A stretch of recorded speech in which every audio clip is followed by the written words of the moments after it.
think we just need to apply some science to this. He was given a poison chalice in Brexit and he delivered it. The Ukraine have been attacked by Russia and he's defended them. We have a cost of living crisis. He has a plan. And when we went through lockdown and we were all on our faces, some 9 million employees he took on overnight. The results speak for themselves. People who don't think this is because, of course, they've concentrated on what the biased media have focused their minds on. But look at your wallet, look at your children's future and ask yourself the same question. Albion Ancona? I think overall we have to remember the context of how Boris came to power in 2018. The business of government couldn't be done. Brexit was up in the air. Theresa May couldn't get anything through.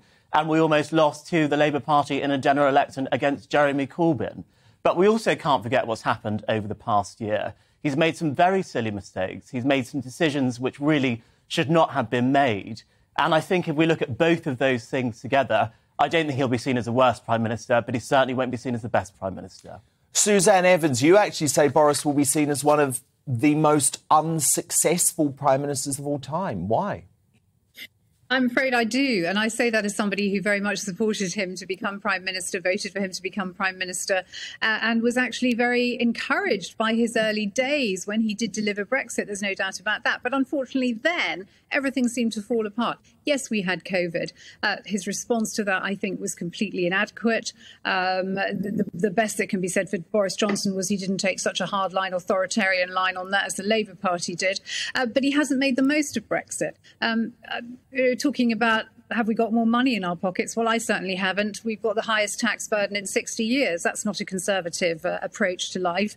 And I think ultimately Boris turned out to be more libertarian than Conservative and therefore didn't really get the job done that he was put into power to do with that stonking majority. Colville Ranger, as one of his former advisers, how do you respond to that from Suzanne?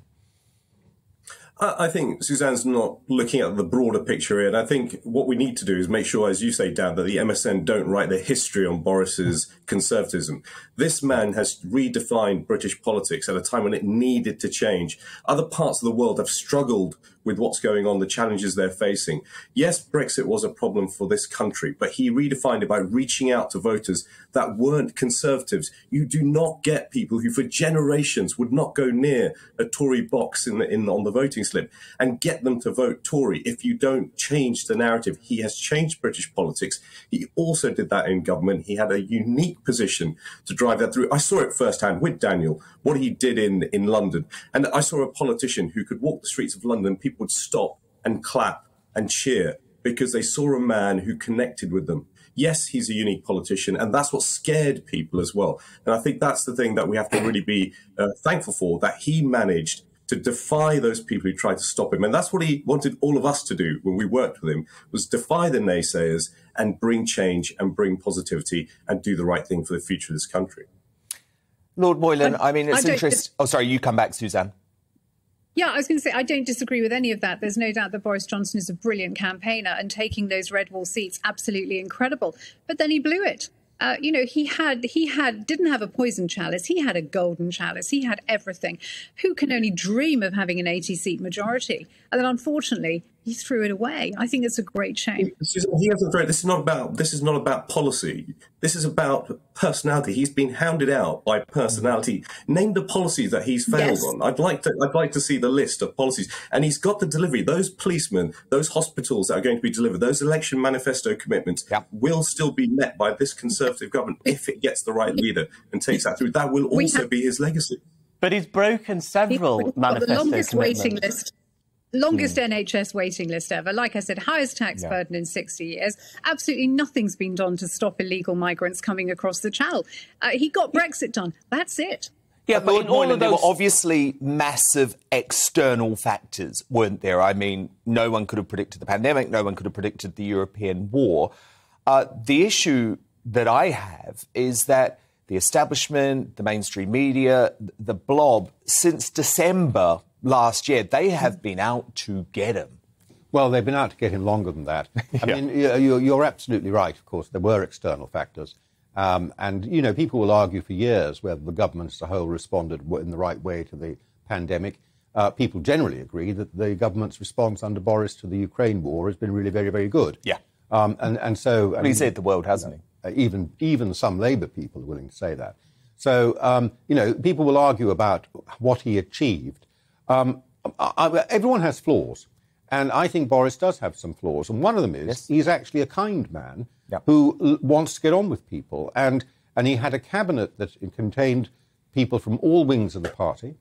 And he ended up being trapped. And a lot of Suzanne's criticisms are actually criticisms of Rishi Sunak.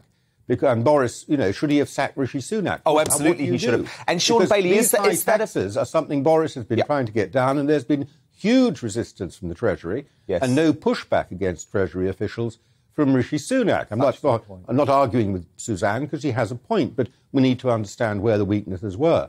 As far as the campaign against him, I always knew that they would never, ever forgive him and try to get him out. And indeed, I tried to say that to him.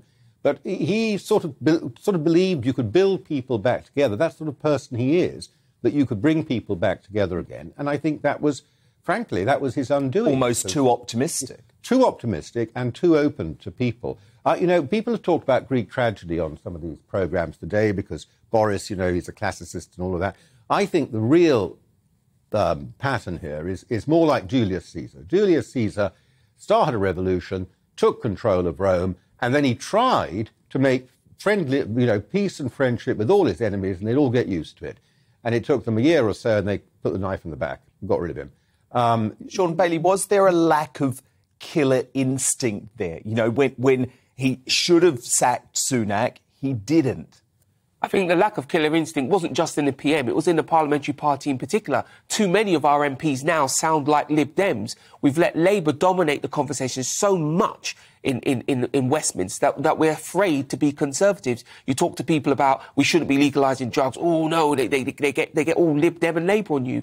We can place much of this blame at the Prime Minister's door, but we must look at what the party has done in the very recent past and what it wants to do next. Suzanne definitely has some points, but I think the level of opposition he received, it was literally a conspiracy. It was manic. Yeah, absolutely you manic literally and vicious. had people on the BBC who made it their business to remove the Prime Minister. Yeah, and they're meant to be I'm sorry, Sean. I mean, look, we've got to accept that the Prime Minister did make some fundamental mistakes, and they were self-inflicted. His handling of the Paterson scandal was poor. That was self-inflicted. His handling of Partygate was poor. That was self-inflicted. His handling of the Chris Pincher scandal this week was poor. Yes, but that hardly Watergate, Albie. That's not a conspiracy. That's sort of minor HR issues. They're not minor HR issues. That should not reach the level of overturning and deposing a democratically elected Prime Minister. Those things happen, and they're not conspiracy theories. He has to take responsibility. He squandered an opportunity of an 80-seat majority with his bad behaviour. Hold on, Albie, you're right, but let's be clear. Here's where I get my conspiracy theory for. Keir Starmer has had to face absolutely none of the ritual that the Prime Minister have to face, and he's in roughly the same situation. Even now, nobody's asking him who are in exactly the same situation with the sexual abuse scandal right now, and no one is talking about it. So when I use the words conspiracy, when the Labour Party attack a Conservative PM, that is their job. When the BBC do it, we need to ask questions because they're meant to be... They're not meant to do that. Suzanne, did you want to come in?